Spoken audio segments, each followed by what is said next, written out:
momentum we are creating here in Konza. And that is just the first.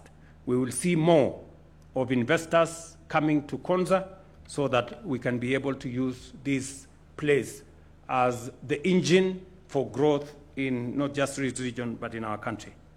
The success of Konza depends on enhanced collaboration between government, the private sector, academia, and our development partners.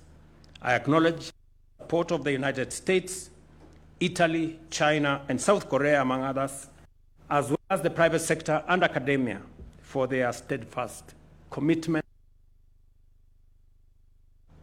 I also commend the county government of Machakos, Makueni, and Kajiado for their cooperation in developing the buffer zone plan around us. And I want to commend these great governors, gentlemen, for agreeing that we are going to keep this Technopolis as a smart city, and we are going to plan around it to make sure that we give room for it to be the excellent place that we want it to be. Beyond buildings and broadband, what excites me, what transformation taking shape here. Konza is creating thousands of jobs, internships, and innovation opportunities for our young people.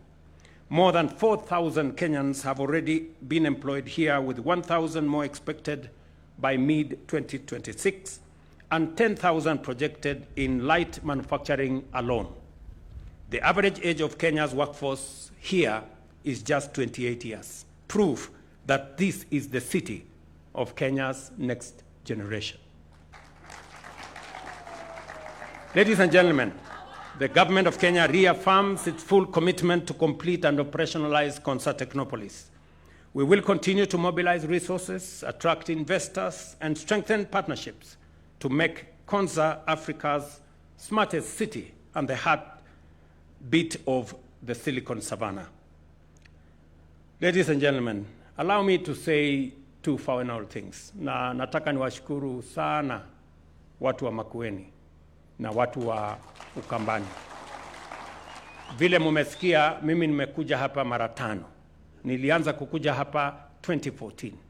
Wakati nilikuja hapa 2014, hapa ni mahali kulikuwa na matope, hakukuwa na lami hata inchi moja, na kulikuwa na msitu mkubwa. Watu wengi siku hiyo, wakati tulikuja kuanzisha hii mpango, waliona kama sisi ni wazimu. Hawakuamini ya kwamba siku moja yale tulikuwa tunasema ya kwamba hapa kutakuwa na mji ama city kubwa, smart city, inawezekana. Leo mimi nimekuja hapa nikiwa na furaha nyingi kwamba yale tulisema yatatendeka 2014 sasa tunayaona kwa macho. City ndio hii. Horizontal infrastructure imekamilika, ndio tumekuja kuianzisha leo. Hapa tuko na university. It is going to be among the best universities in Kenya. Hiyo inaitwa KAIS hapo. Hapa sasa tuko na mambo mengi ambayo ni ya first world. Hapa pia tutakuwa na affordable housing, kuhakikisha kwamba wale ambao watafanya kazi katika city ya Konza watakuwa na makao hapa, and they will also have smart homes hapa Konza, na itakuwa katika ile bei ya kawaida ya affordable housing.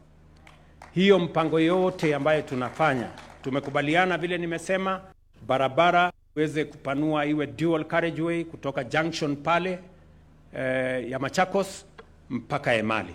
Pia na tulete maji kutoka kule Kilimanjaro ije moja kwa moja mpaka mji huu. Na mji huu itakuwa ni mahali ambapo wananchi watapata ajira. Vile nimewaeleza, kufikia mapema mwaka ujao, tayari vijana 5,000 watafanya kazi katika factory ambayo inajengwa katika town hii ya Konza City. Na haiwezi kusimama hapo. Hiyo ni investor mmoja.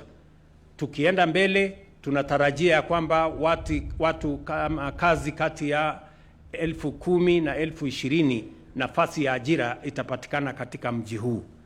Na mmesikia tayari ya kwamba kwa wale wanaofanya kazi Konza Technopolis, average age yao ni miaka 28. Kumaanisha hii itakuwa city ya vijana. Hapa ndio vijana watapata ajira na watasongesha mambo ya maisha yao mbele. Nimesikia yale viongozi wameongea hapa. Viongozi wameongea juu ya tuwe na barabara, tuunganishe reli, tujenge airport. Si ndio? Pia wamesema tulete maji, pia wamesema tupange mambo mengine ambayo yatatusaidia kufanya mji huu kuwa ni mji ambao ni wa kisasa. And that is the trend everywhere in Kenya. Is that we want more infrastructure. We want better delivery of water. We want a much more sustainable country in terms of food security. Everywhere in Kenya, we are also discussing about power. How do we deliver power to our homes? How do we have sufficient power to drive our transformation? And this is a conversation that we have been having as a country. I have had this conversation with many members of parliament in the Senate and the National Assembly. I have had this conversation with many leaders around Kenya, that it is time as a nation that there are three fundamental things that we must do, because it's time for us to move Kenya from being a third world country to a first world country. And I want you people to listen to me very carefully, because this is the moment, this is the generation, and this is the opportunity for us to move this country to the next level. We must do three things. Number one, we do not have enough energy. We do not have enough electricity to transform our nation. Today, we have only 2,300 megawatts. On peak hours, we actually do not have enough power. Therefore, even as we bring more industries, even as we bring more manufacturing capability, and we are doing it just here in Konza, you've heard, there will be 5,000 people working here. I was in Vipingo. We're going to have another 10,000 people working there. They need more energy. We are going to be opening shortly Dongokundu.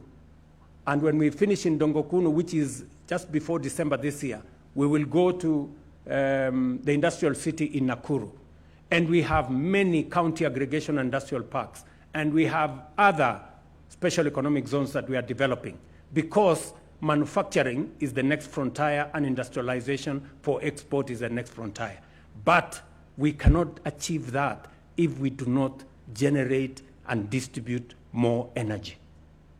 We therefore, as a country, urgently, within the next 5 to 7 years, we need 10,000 megawatts of energy as a matter of urgency if we have to move Kenya to the next level. That is number one. To generate 10,000 megawatts of energy, we need something like 1 trillion shillings. It's not a lot of money. We can find it.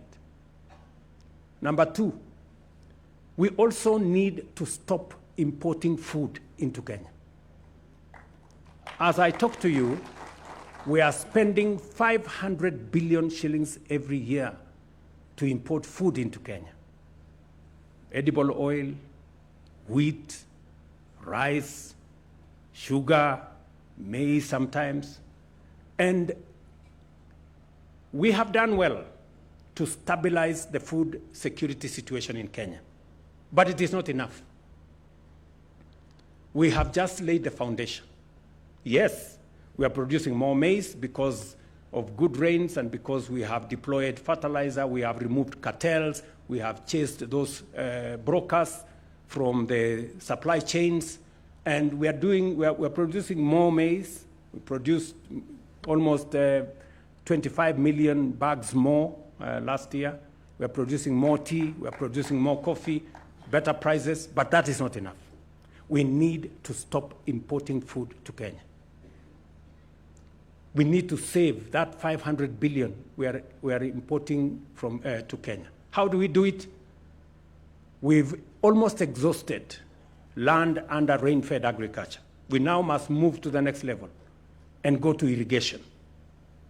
We need to build 50 mega dams like Thwake, so that we can irrigate 2 million acres. It will not only provide us with food security in Kenya, but it will now give us products for us to export to all the markets that we have negotiated. We negotiated a market in Africa Continental Free Trade Area, 1.4 billion people. Negotiated a market with the EU, 420 million people with very high spending power. We are not using much of it. We have negotiated a market under AGOA with America, huge market. We are not making much of it. We've just concluded conversations with China on them opening their 1.3, 1.4 billion people market for Kenyan products. We need to generate those products from our farms, and irrigation is the next level, and we need to spend at least 1.5 trillion to do another 50 mega dams so that we can put another 2 million acres under irrigation. You're seeing what we are beginning in Galana. That is just a tip of the iceberg. We need to do that across Kenya. That is the next frontier. That is the next thing we must do for us to move Kenya to the first world. And then number three, just to give you 3 examples, we need to build more infrastructure. Roads, rail, airport. You people have talked about all of them here. You've talked about roads, you've talked about rail, you've talked about airport, right? That is what we need to do in Kenya. Today, we don't have an airport. We have a makeshift something on the runway in Jomo Kenyatta. And we are busy with a conversation. Oh, yes, oh, I don't know who, what, where. You know, useless conversation. We need to be serious. We need to do more infrastructure. Junior here has told us how Mombasa Road is a death trap. The number of accidents in Mombasa Road and across the country. We need to do minimum 1,000 kilometers of dual carriageway around Kenya. And we need to do another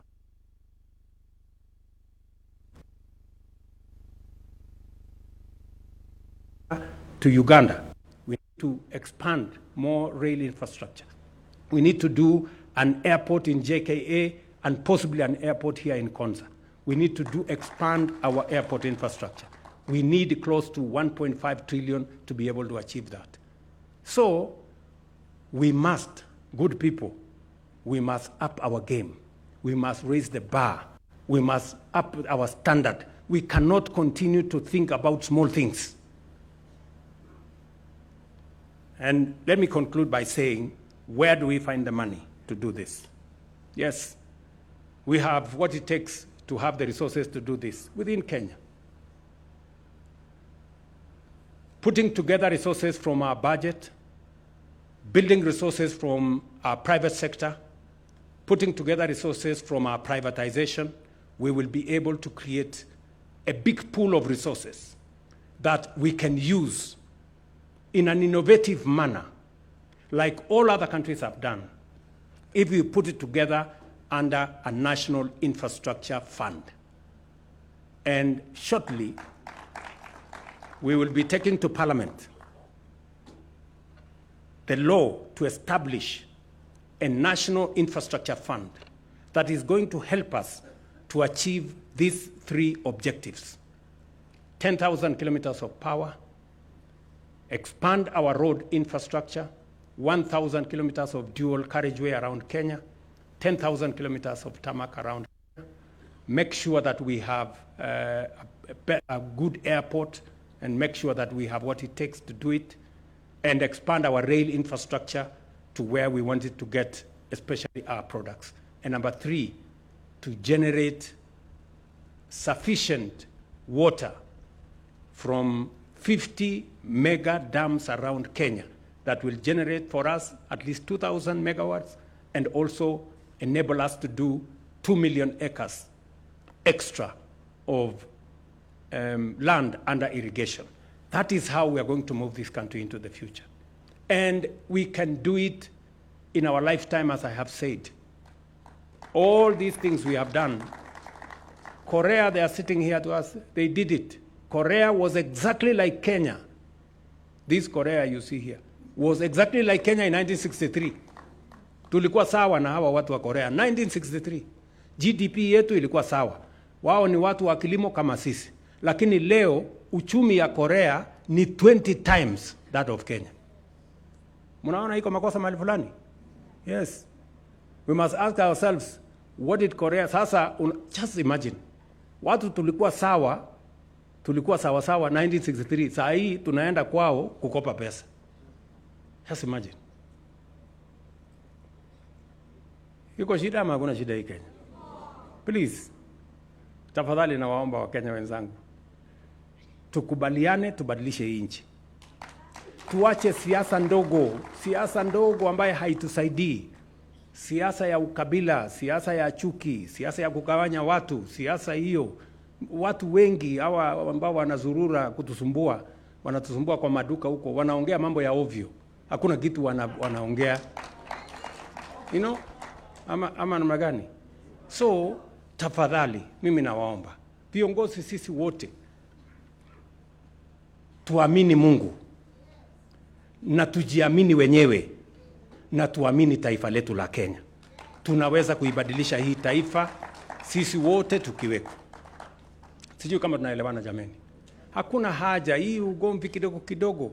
Kama wewe ni kiongozi, na uko na sera na mpango tofauti bora kuliko hii yetu, tueleze. Usiseme ati mpango yako ni kuja kuondoa affordable housing. Sasa hiyo ni ujinga. You know, think, if William Ruto wants to do a million house or 3 million, don't tell us you are going to bring down what William Ruto is doing. That is stupidity. Ama namna gani jameni? Na sitaki kusema sana mambo hii ya siasa, lakini leo tumekuja hapa kwa hiyo mpango. And that is why I must tell you that we want to pull together. Uliza viongozi wote.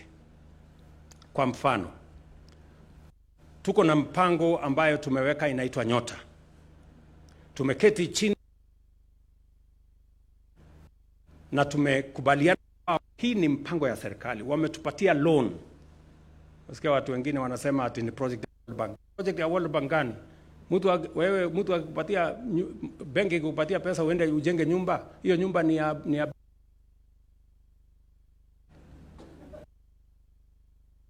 So nashukuru sana ndugu zetu wa World Bank wamefacilitate. Wametupatia shilingi bilioni 20 ili vijana 1850 wa Kenya wapate nafasi number 1 ya kuwa trained kwa biashara. Wale wote ambao wako katika ecosystem ya AKBO, wale wanataka kufanya biashara na serikali, tuwafanyie training na tuwapange vizuri. Number 2, wale vijana ambao hawajawahi kwenda college mahali popote, pia tuwasaidie waweze kufanya internship na waweze kufundishwa, tuwaweke under master craftsmen ili waweze kupata skills.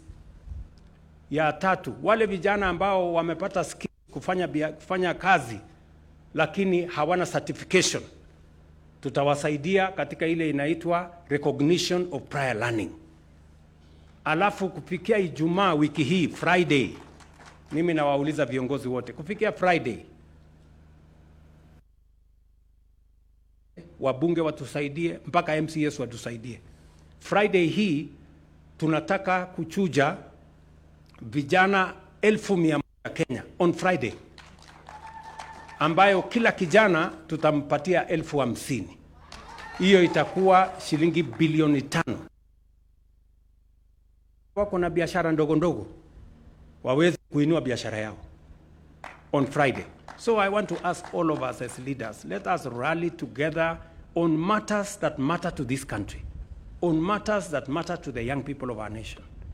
It is not necessary for us to look at our young people as if they are saying anything. They are young people.